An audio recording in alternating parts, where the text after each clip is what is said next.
Bonsoir et bienvenue à tous, les titres du journal.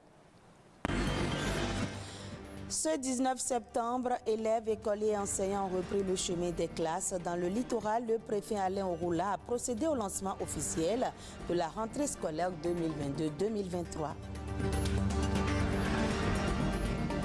Après de bons moments de détente et de loisirs, les élèves ont retrouvé le chemin des classes, mais les parents doivent prendre des dispositions pour leur garantir un bon équilibre sanitaire. Un spécialiste nous donne quelques astuces. Jocelyne Alagaye préside désormais l'amicale des femmes de l'Office de radiodiffusion et télévision du Bénin. Elle a été élue au cours d'une assemblée générale élective ce vendredi.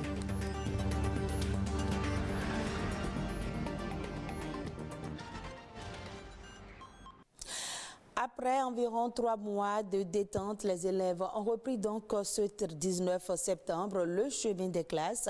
Quelles dispositions les parents doivent prendre sur le plan sanitaire pour éviter des soucis de santé aux apprenants tout de suite après la rentrée? Francis Malaté, médecin généraliste, nous donne des astuces au micro de Marcel Guetteron. La période des vacances est une période de tous les excès.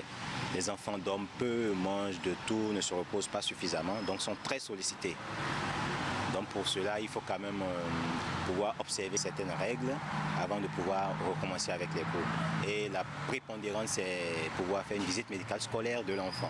Dedans interviennent les parents, et l'école et le corps, sanitaire qui s'occupe de l'enfant.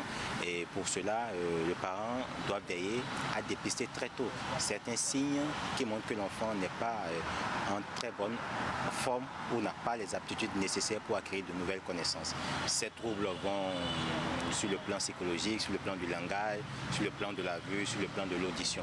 Donc il faut alerter l'équipe soignante qui s'occupera de faire les tests qu'il faut et de mettre l'enfant en très bonne condition. Au cours de la visite médicale, le médecin qui reçoit l'enfant veille à ce qu'il est à jour de ses vaccinations. Également, veille à ce que les enseignants qui s'occupent des enfants sont aguerris, formés à la matière, formés à réagir promptement lorsque l'enfant a un malaise, formés également à reconnaître des signes de malaise chez l'enfant. Tout comme les fournitures scolaires sont prévues, la scolarité est prévue, il faut également mettre quelque chose de côté pour ne pas être surpris par ce que peuvent générer comme coût les ennuis de santé de l'enfant. Je vous dirais du courage pour les parents qui n'ont pas pu s'aguerrir de la manière dont il faut et bonne rentrée scolaire à tous.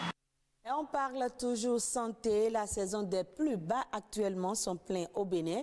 Période critique au plan sanitaire, surtout chez les enfants. On parle souvent de maladies opportunistes.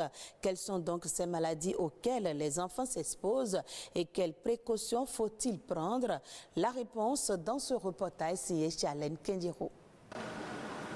Inondations et flaques d'eau stagnantes par-ci, habitations étroites et sols humides et insalubres par-là. Ce sont un ensemble d'éléments qui résument les impacts de la saison des pluies dans les bas quartiers de Cotonou. Ici à Ladji, la saison pluvieuse rime avec les maladies hydriques. On appelle ici au Saint-Cécile. Si la pluie commence par tomber comme ça, donc il y a des infections sont nombreuses.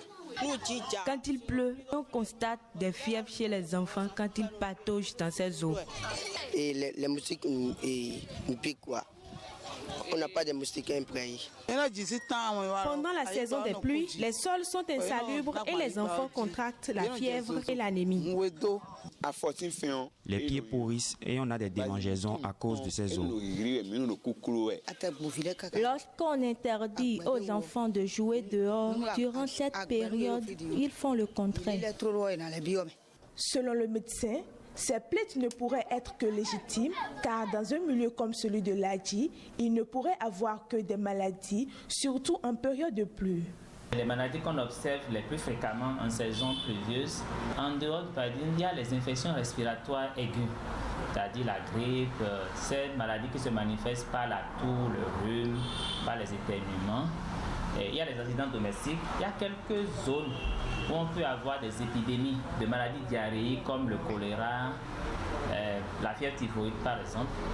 Et voilà, il y a également les affections dermatologiques, les affections de peau qui vont se manifester par des grattages, par des boutons, par des plaies, par des enfants ou même des adultes qui grattent et qui ont du mal à dormir. Mieux que les adultes, les enfants sont les plus exposés, d'où la nécessité de prendre des précautions. Et en ce qui concerne le paludisme, il n'y a pas un seul moyen pour prévenir le paludisme. Il faut dormir sous moustiquaire, mais il faut associer également les autres moyens qui est de fait qu'il faut grillager les portes et fenêtres. Et surtout en ces temps de pluie, il faut vérifier, s'assurer que les grillages ne laissent pas, c'est-à-dire que les grillages ne sont pas perforés par endroits, bien ne sont pas usés, et si possible les changer. Les soirs, il faut vite fermer les portes et fenêtres. Et il ne faut pas hésiter à porter des vêtements longs, c'est-à-dire les pantalons, les manches longues. Et il faut éviter de mettre les révulsifs, c'est-à-dire les serpentins là, dans les chambres. C'est fait pour l'extérieur parce que c'est parfois également source d'allergie. La poursuite de l'observance des gestes barrières et l'adoption de bons comportements sont autant de mesures de sécurité à adopter. Autre élément dans ce journal, je l'annonçais dans les titres, Jocelyne Aladaye est désormais la nouvelle présidente de l'Amicale des femmes de l'ORTB.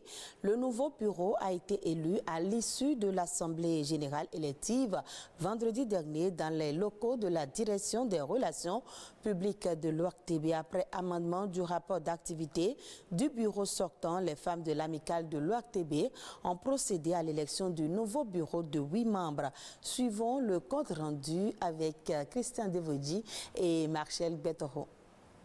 L'Amicale des femmes de l'ORTB a tenu vendredi dernier son assemblée générale élective. La séance a démarré par la présentation du bilan du bureau sortant. Un bilan validé par les commissaires aux comptes. Nous, commissaires aux comptes, comptant sur la bonne foi du bureau sortant et sous réserve de la validation des comptes, nous certifions exact les comptes qui nous sont présentés ce jour 16 septembre 2022. Sourire aux lèvres et satisfait de son travail, le bureau sortant dépose le tablier. Diriger quand même pendant 4 années l'Amicale des femmes de l'ORTB, je pars avec beaucoup de joie personnellement. Place donc à l'élection d'un nouveau bureau. Sous le regard vigilant du présidium composé de 3 membres désignés par l'Amicale des femmes, le vote a été plus ou moins unanime. Le nouveau bureau composé de 8 membres a pour présidente Jocelyne Aladaye. Leur mission, conduire les activités de l'AF pour une durée de 2 ans, renouvelable une fois. Mon idée première, ça va aux femmes qui doivent se fédérer. Ensemble, sans faux fuyant et dans la loyauté, qu'on puisse apporter notre petite pierre à l'édifice. Moi, je ne suis qu'un porte-voix. Je ne suis qu'une femme qui sera au-devant pour pouvoir jouer les médiatrices, l'arbitrage et puis essayer de faire avancer. Je représente les femmes de Parakou en particulier. Je compte bien porter leur voix au sein du nouveau bureau pour que les choses puissent bouger. Quelques membres de l'amicale nous livrent leurs impressions. Pour le bureau entrant, je leur souhaite un bon mandat. J'espère qu'elles vont prendre en compte toutes les propositions qui ont été faites, notamment en ce qui concerne le soutien des membres de l'amicale, en ce qui concerne les événements heureux. Je suis vraiment contente pour le bureau entrant parce que c'est un bureau de doyens, c'est un bureau de personnes très aguerries et je crois que c'est pour un renouveau de l'amicale des femmes de l'ORTB. À présent, tous les yeux sont rivés vers le nouveau bureau qui a sans doute de nombreux défis à relever pour le bonheur de l'amicale des femmes de l'ORTB. Amicale de l'ORTB, oh yeah! Nous voici en force. Suivons à présent la nation en bref avec Ulvaeus Balogun.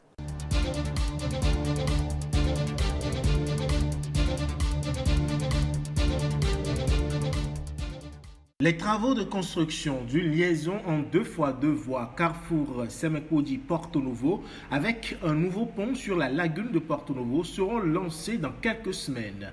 L'assurance a été donnée par le porte-parole du gouvernement, Wilfried Léandre Humbedi, au cours d'une séance d'échange avec les professionnels des médias. À l'en croire, dans le but de faciliter la circulation et améliorer la sécurité routière entre les villes de Cotonou et de Porto Novo, le gouvernement a prévu dans son programme d'action le dédoublement de la route Semekoji-Porto Novo et la construction d'un nouveau pont sur la lagune de Porto Novo en 2x2 voies. Les travaux, qui devront durer 30 mois, vont permettre la mise en place d'embarcadères pour favoriser le transport fluvial qui sera développé. Le ministre des Petites et Moyennes Entreprises et de la Promotion de l'Emploi a procédé en fin de semaine dernière au lancement du dispositif Talent africain à l'international pour le compte du Bénin. Le dispositif vise à renforcer l'employabilité des jeunes diplômés, à internationaliser les entreprises et les échanges commerciaux intra- et extra-UEMOA. Le programme vient appuyer les politiques nationales en matière d'emploi et de commerce international au sein de l'Union économique et monétaire ouest-africaine. Cette phase pilote du programme vise à offrir à 250 jeunes l'opportunité de renforcer leurs compétences et de travailler avec le statut de volontaires internationaux dans 150 entreprises de la zone UEMOA. Le dit programme pilote couvre le Burkina Faso, la Côte d'Ivoire et le Sénégal pour la période 2022-2023. Depuis le 12 septembre dernier, 450 artisans béninois sont formés dans le cadre du démarrage du volet crédit du projet Assurance pour le renforcement du capital humain Arche. Cette formation, qui va prendre fin le 30 septembre prochain, vise à outiller les bénéficiaires en éducation financière, en technique de gestion d'entreprise et à la rédaction de leur plan d'affaires en vue de leur éligibilité au crédit Arche Artisan. C'est une initiative du Fonds de développement de l'artisanat et de l'Agence nationale de protection sociale.